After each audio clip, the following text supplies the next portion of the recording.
92 ബാബറി മസ്ജിദ് പൊളിക്കപ്പെട്ടപ്പോൾ as an archaeologist സാറിന്റെ മനസ്സിൽ വന്ന തോട്ട്സ് എന്തൊക്കെയാണ്? ഞങ്ങളൊക്കെ വി വർ ഓൾ ഷേക്കൻ. അത് ഐ മഹാദേവൻ എന്ന് പറഞ്ഞിട്ടുണ്ട് ആ കാലത്തുള്ള ഒരു വലിയ അദ്ദേഹം IAS ഓഫീസറായിരുന്നു. പിന്നെ ദിനമലർ എന്ന് പറഞ്ഞ ഒരു തമിഴ് പത്രം അതിൻ്റെ എഡിറ്ററായിരുന്നു അദ്ദേഹം. ദിനമണി അതെ, അതിൻ്റെ എഡിറ്ററായിരുന്നു. പിന്നെ അതിനുശേഷം ഹരപ്പൻ സ്ക്രിപ്റ്റിനെ കുറിച്ച് 2 വോള്യൂംസ് എഴുതിയ അപാര മനുഷ്യനാണ് അദ്ദേഹം. അപ്പോൾ അദ്ദേഹം ഒരിക്കലും ഞാൻ ഏറ്റവും അടുത്ത ബന്ധം, ഞാൻ മദ്രാസിൽ വർക്ക് ചെയ്തിരുന്ന അവസരത്തിൽ, അപ്പം അദ്ദേഹം തന്നെ പറഞ്ഞുകൊണ്ട് മുന്നേ we should not do a wrong thing in order to right a historical wrong that had happen long years back. അത് പൊളിക്കുന്നത് പിന്നെ എതിരായിക്കൊണ്ട് അദ്ദേഹം പത്രത്തിൽ തന്നെ എഴുതിയിരുന്നു.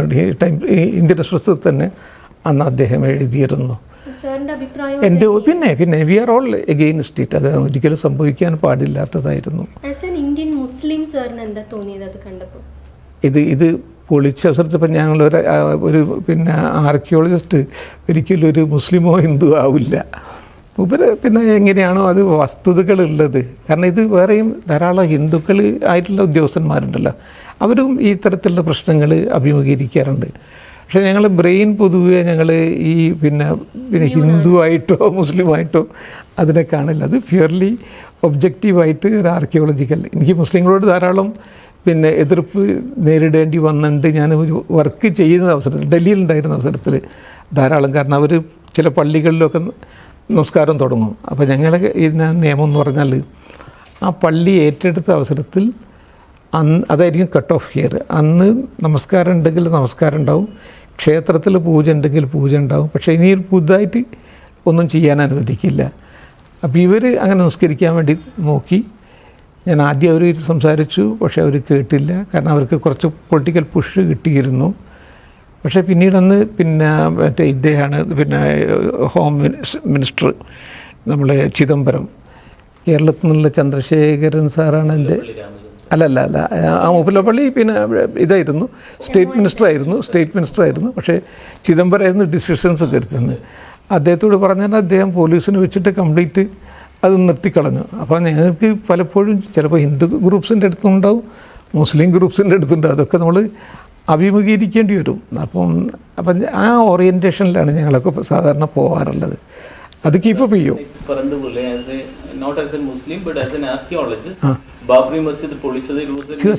പിന്നെ അത് ഞാൻ ടോട്ടലി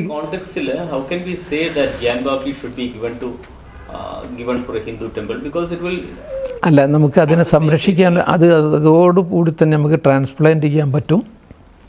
അതോടുകൂടി ഈ പ്രശ്നം തീരും. സാർ അവിടെ പോയിട്ടുണ്ടാവുമെന്ന് ഞാൻ പ്രതീക്ഷിക്കുന്നത്. നമുക്ക് വേണ്ടത് വളരെ കഷ്ടം തോന്നുന്നു. നമ്മൾ ഇതുണ്ടല്ലോ പിന്നെ നന്ദി ഇങ്ങനെ പള്ളിനെ ഇങ്ങനെ നോക്കിക്കൊണ്ട് നിൽക്കുകയാണ്. അത് മുഴുവനും ആ ഏരിയയിൽ മുഴുവനും ഹിന്ദുക്കളാണ് വരലും പോകലുമായിട്ടുള്ള. ഇപ്പം ഏതാണ്ട് കുറേ വളരെ വൃത്തിയായിട്ടുണ്ട്. പണ്ടൊന്നും വൃത്തികേടിൻ്റെ പിന്നെ പര്യായമായിട്ടാണ് എനിക്ക് തോന്നിയത്. ചാണകവും ഗോമൂത്രവും എല്ലാം കൂടി ഇടകലർന്നിട്ടുള്ളൊരു ഇതായിരുന്നു ഉണ്ടായിരുന്നത്. അപ്പം ഞാൻ ഒരു വർഷം മുമ്പ് ഞാൻ പോയിരുന്നു. അപ്പോഴും ഒക്കെ എല്ലാം വളരെ നന്നാക്കി ഇട്ടിട്ടുണ്ട്. പക്ഷേ ഇതൊരു പ്രശ്നമായിട്ട് ഇപ്പോഴും സോർത്തമ്പാണ് ഇപ്പോഴും ഉള്ളത്. അതിനകത്ത് ഈ ഗ്യാൻവാബി പള്ളിക്ക് അകത്ത് കയറി ഇത് നോക്കിയിട്ടുണ്ടോ? ഞാൻ നോക്കിയിട്ടുണ്ട്. അതെ. അവിടെ എന്തെങ്കിലും ഇതുപോലെ സ്ട്രക്ചേഴ്സോ ഹിന്ദു പറയാവുന്ന അത് നമ്മൾ അത് ടോട്ടലി ആ സ്ട്രക്ചർ ഉണ്ടല്ലോ, അതിൽ ഇസ്ലാമിക് സ്ട്രക്ചറാണ് ഉള്ളത്. പക്ഷേ ആ ടോട്ടാലിറ്റിയിൽ നോക്കുകയാണെങ്കിൽ അതിലും ധാരാളം പിന്നെ ഇത് ഉപയോഗിച്ചിട്ടുണ്ടാവും, കല്ലുകളും ബാക്കിയുള്ളതൊക്കെ ഉപയോഗിച്ചിട്ടുണ്ടാവും. ടോട്ടലി നോക്കുകയാണെങ്കിൽ തന്നെ നമുക്ക് മനസ്സിലാക്കാൻ പറ്റും.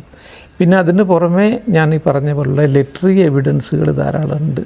അതിനും മധുരക്കും രണ്ടിനുമുണ്ട്. ഈ ഒരു ആർക്കിയോളജിക്കൽ ഹിസ്റ്റോറിക്കൽ ഇഷ്യൂ എന്ന് പറയുന്നത് ഇതൊരു പൊളിറ്റിക്കൽ ഇഷ്യൂ ആണ്. അതൊക്കെ ശരിയാണ്. ഈ ബാബറി യാത്ര നടക്കുന്നു അയോധ്യ. അപ്പോൾ അങ്ങനെ ഒരു പൊളിറ്റിക്കൽ മൂവ് ആകുമ്പോൾ ഇത് പ്യുവർലി ഒരു ഹിസ്റ്റോറിക്കൽ അല്ലെങ്കിൽ ആർക്കിയോളജിക്കൽ ഇഷ്യൂ ആയിട്ട് മാത്രമായിട്ട് കാണാൻ പറ്റുമോ? ഇല്ല, കാണാൻ പറ്റില്ല. അത് ശരിയാണ്, വളരെ ശരിയാണ്. അത് പൊളിറ്റിക്കൽ മുതലെടുക്കാൻ വേണ്ടി അവർ ശ്രമിക്കുന്നത് BJPയും RSSും പിന്നെ ശ്രമിക്കുന്നുണ്ടുള്ളത് ശരിയാണ്. അതൊന്നും നമ്മൾ പിന്നെ നിഷേധിക്കാതെ തന്നെ ഇത് ഞാനെന്ന് പറയാറുള്ളത്, ഞാനൊക്കെ നിലനിൽക്കുന്നത് ഒരു പിന്നെ ലക്ഷോപലക്ഷം സാധാരണ ഹിന്ദുക്കളുണ്ട്. അവർ അവിടെ പോകുന്ന അവസരത്തിലുണ്ടല്ലോ, അവരെ വികാരം എന്ന് പറഞ്ഞാൽ നമ്മളൊക്കെ എഡ്യൂക്കേറ്റഡാണ്, നമുക്ക് ആ വികാരത്തെ കുറേ തടുത്തു നിർത്താൻ പറ്റും. പക്ഷെ അല്ലാതെ എത്രയോ ആളുകൾ കരയുന്ന ആളുകളെ കണ്ടിട്ടുണ്ട് ഈ സ്ഥലങ്ങളിലൊക്കെ. ഞാൻ 2 മാസം അവിടെ പിന്നെ ഇവിടെ ഉണ്ടായിരുന്നു, അയോധ്യയിലുണ്ടായിരുന്നു. പിന്നെ ഒരു 3 വർഷത്തോളം പിന്നെ ഞാൻ ആഗ്രൻ്റെ താജ്മഹലിൻ്റെ ചാർജായിരുന്നു. അപ്പോൾ താജ്മഹലിൻ്റെ യുപിൻ്റെ എല്ലാ ഭാഗങ്ങളും ഉണ്ടാവും. അപ്പോൾ ഈ മഥുരയിലൊക്കെ ഇടയ്ക്ക് പോകുന്നതാണ്. അപ്പോൾ എൻ്റെ കൂടെ ഉണ്ടാകുന്നത് മുഴുവനും ഹിന്ദു ഓഫീസേഴ്സാണ്, ഞാൻ മാത്രമേ ഒരു മുസ്ലിമായിട്ടുണ്ടാകൂ. അപ്പോൾ ആ പോകുന്ന അവസരത്തിലുള്ള അവരെ സാധാരണക്കാരെ വികാരങ്ങളുണ്ടല്ലോ, ഇത് അല്പം മനസ്സിലാക്കാൻ മുസ്ലിങ്ങൾക്ക് കഴിഞ്ഞിരുന്നെങ്കിൽ എത്ര നന്നാകുമായിരുന്നു എന്നാണ് ഞാൻ പലപ്പോഴും ചിന്തിക്കാറുള്ളത്. പൊളിറ്റീഷ്യൻസ് ഉണ്ടാക്കിയെടുത്ത വികാരമാണോ അല്ലെങ്കിൽ അല്ല, അതല്ല, അത് നമുക്ക് ഇപ്പം ഉണ്ടാക്കിയെടുത്തതാണല്ലോ. ഇതിന് മുമ്പേ ജനങ്ങളുടെ ഇടയിൽ അപ്പോൾ 76, 77 എങ്ങനെ സാർ 76 പോകുമ്പോഴും ഇപ്പോഴുള്ള അതേ വികാരം അവിടുത്തെ ഉണ്ട് വികാരമുണ്ട്. ഇപ്പം കുറച്ച് ക്രിയേറ്റ് ചെയ്തിട്ട് ഹൈപ്പ് ഉണ്ടാക്കിയിട്ടുണ്ട്. പക്ഷേ അന്ന് പറയുകയാണെങ്കിൽ ഒരു വിങ്ങിപ്പൊട്ടുന്ന ഹൃദയം ഉണ്ടല്ലോ, ആ വിങ്ങിപ്പൊട്ടുന്ന ഹൃദയത്തിൻ്റെ വികാരമായിരുന്നു അന്നുണ്ടായിരുന്നത്.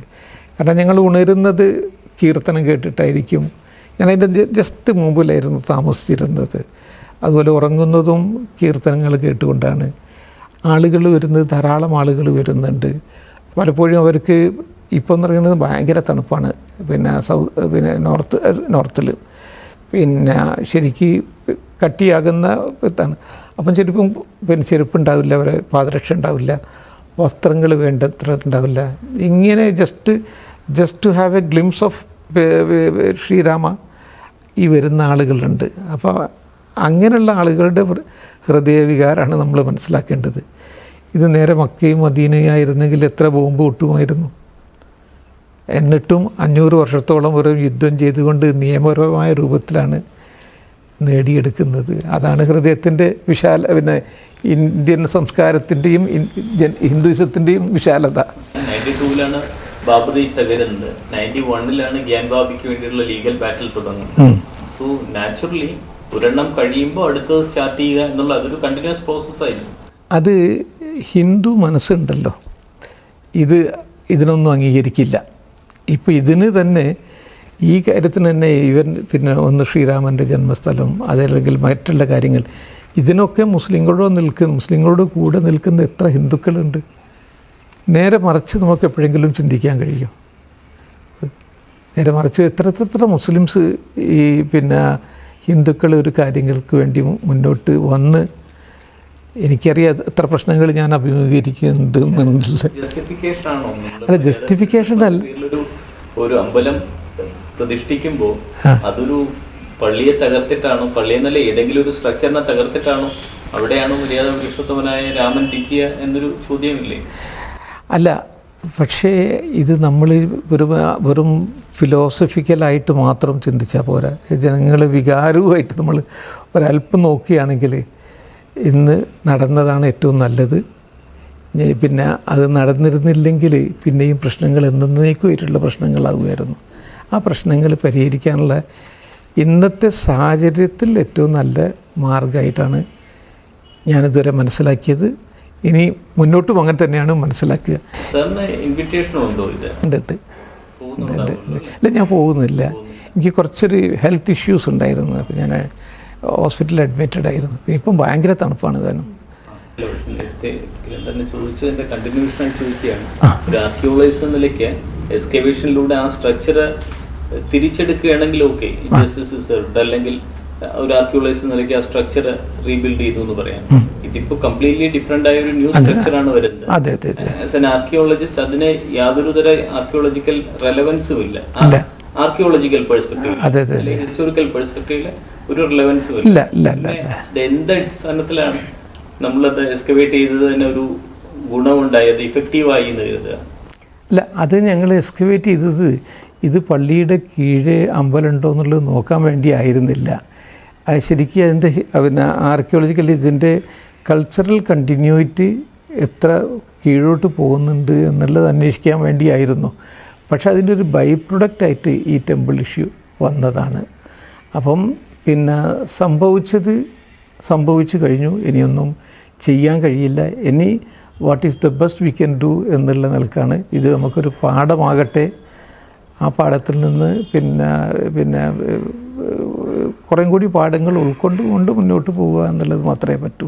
അപ്പോൾ ഈ ബാബർ രാമക്ഷേത്രം തകർത്ത് ഒരു പള്ളി പണിതു എന്നുള്ളതാണല്ലോ നമ്മുടെ പൊതുവെയുള്ളൊരു വിശ്വാസവും നരേറ്റീവും. അതാണ് ഈ ബാബർ പള്ളി തകർത്തു എന്നുള്ളത് ഹിസ്റ്റോറിക്കലി പ്രൂവൺ ആണോ സാർ? അല്ല, അദ്ദേഹത്തിൻ്റെ സൈന്യാധിപനാണ് മീർ ബാക്കി എന്ന് പറഞ്ഞ ആളാണ് ഇത് ചെയ്തിട്ടുള്ള. ഒരു ഇൻസ്ക്രിപ്ഷൻ ഉണ്ടായിരുന്നു അവിടെ, പെർഷ്യനിൽ ഒരു ഇൻസ്ക്രിപ്ഷൻ ഉണ്ടായിരുന്നു ഇങ്ങനെ ഇദ്ദേഹം തകർത്തു എന്ന് പറഞ്ഞുകൊണ്ടുള്ള. പക്ഷെ അത് തകർത്തതും ആവാം, പിന്നെ തകർന്ന് കിടക്കുന്ന ഒരു അമ്പലമായിരിക്കും. രണ്ടും ആവാൻ സാധ്യതയുണ്ട്. ശരിയാണ്.